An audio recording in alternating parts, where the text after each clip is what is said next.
To make international money transfer payment using CIBC's latest app.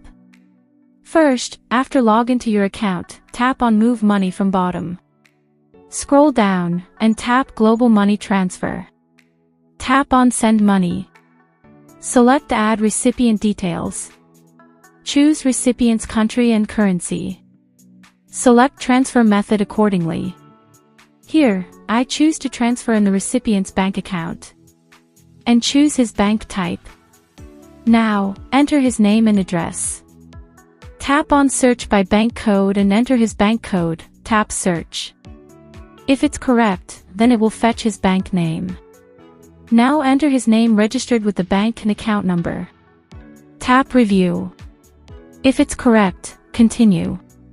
Choose the authentication method, preferred as phone call, and tap Send Code. Enter received code. And verify.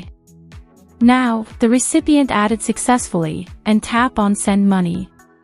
Now, choose your account from which you want to make payment, and enter the amount.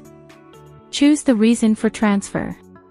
Can also add any message or remarks, tap Continue. Review entered details and tap Confirm. Transfer request submitted successfully, and soon be transferred.